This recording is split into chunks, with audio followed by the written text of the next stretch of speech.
Shanti, Shanti, Shanti. Hello, my sweet friends.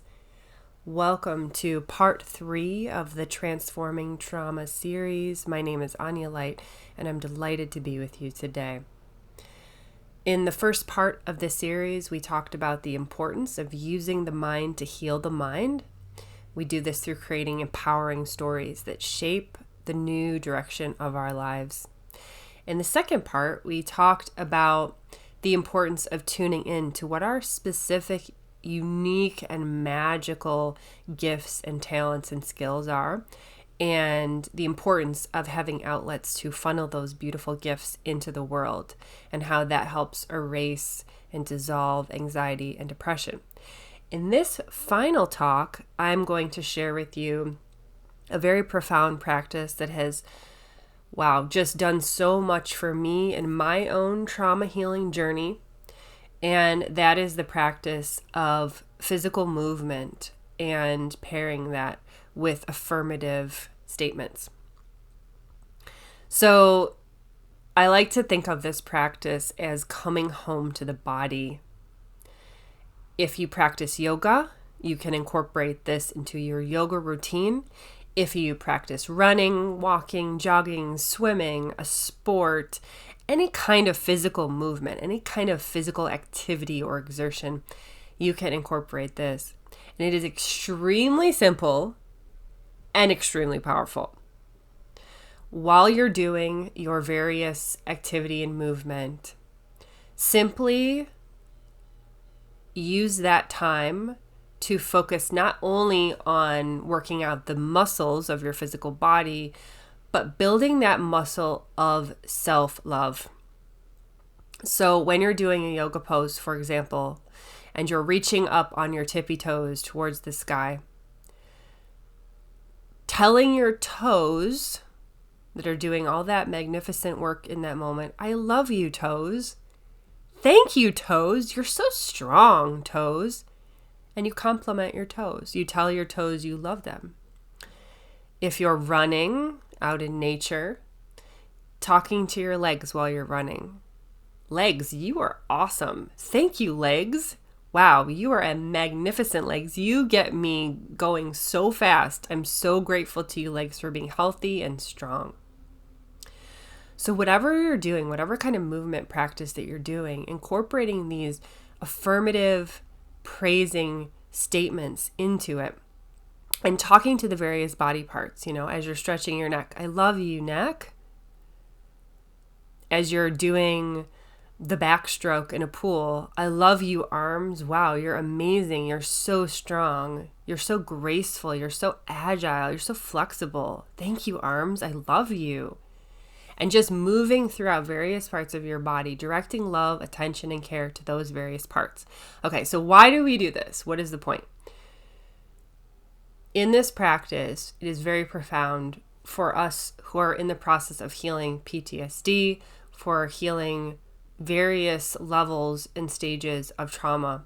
Because as I mentioned before in my previous parts of this video series, one of the main things that happens, unfortunately, when we go through a lot of trauma is we disconnect from our body. We flee, and this is usually not consciously done, but it happens unconsciously. Our awareness, our consciousness, it flees to usually the upper chakras, or what we would think of as the spiritual realms. So the realms of thought, the realms of pure energy, the angelic realms, the beautiful heavenly realms, if you will. So that happens when this world is simply too much to bear, and we cannot handle at that moment of trauma what's happening to us. It's just too much for our minds to process.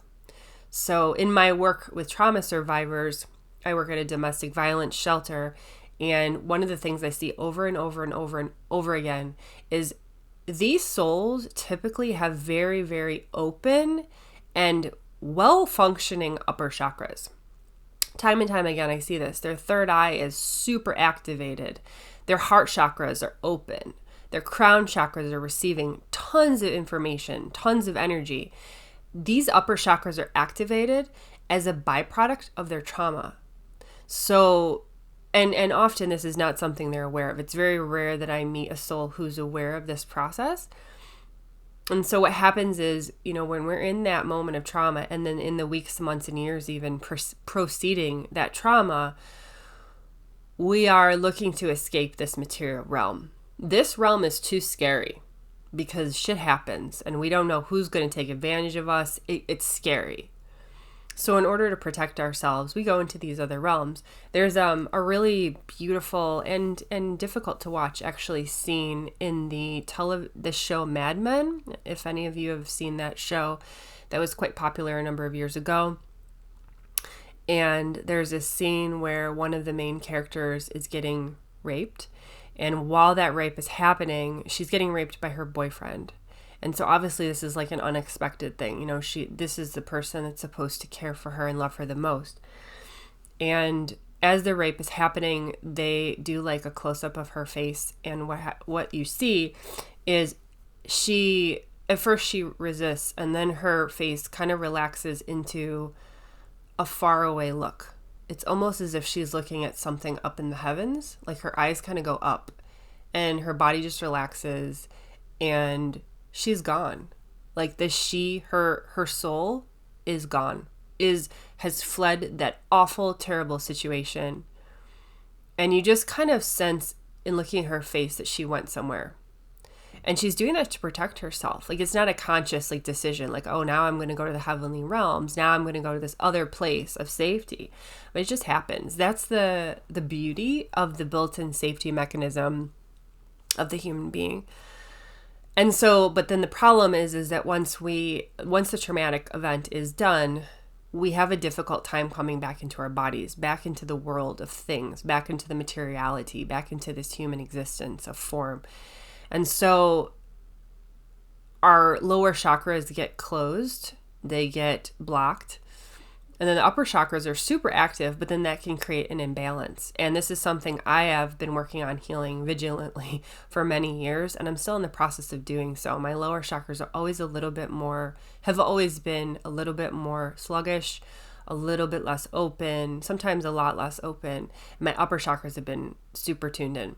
So on the plus side, the benefit of having gone through trauma is often this is the gift in disguise. It blasts us open spiritually. And I'm sure many of us can attest to this. I would never wish this on anyone that happens to them, but if it does, this is the hidden gift. And so now the work, though, is, okay, we've got more spiritual sense, more spiritual awareness, but how can we get back into that body? Because in order to function as a human being in this world, we have to be in our body. We have to feel, we have to sense. And so the practice that I just shared, while you're physically moving, while you're doing yoga, while you're practicing tennis, while you are doing jumping jacks, whatever it is, to direct your loving attention and affirmations to different body parts. And especially the body parts perhaps that you've had a difficult relationship with. Maybe you've had a certain chronic illness in a certain part of the body, and so you kind of over time start to even hate that part of the body. You despise it. You get mad at it. Like, why are you not working right? And so directing that loving, beautiful attention towards the body, different parts, helps you regain a sense of wholeness, the sense of wholeness that you were before you incarnated onto this planet. The sense of wholeness that we all have as tiny, innocent children. And then through various trauma, that gets disrupted and we forget who we are. We forget our divinity. We forget our wholeness, and we get separated. And especially for those of us who have endured a lot of trauma, we get very separated. So I wish you well as you practice coming home to the body. Physical movement is so very healing. All the major trauma researchers agree, this is not a disputed point, that physical activity is one of the most healing things that we can do to survive, heal, and dissolve and transform trauma. It has been my journey of practicing yoga has been one of the key factors in recovery.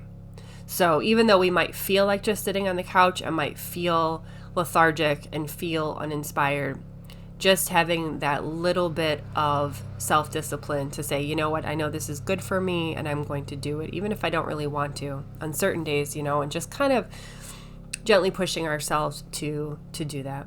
So I hope this is helpful. I wish you much love in your journey of returning home to the body. Please let me know in the comments below if this resonated with you, and if you have any favorite affirmations that you like to say to yourself, whether through movement or just generally, what are the affirmations and mantras and affirming words that you like to use as you encourage yourself on this healing journey. I love you, much love, and I'll see you in a future video. I love you so much. Take good care.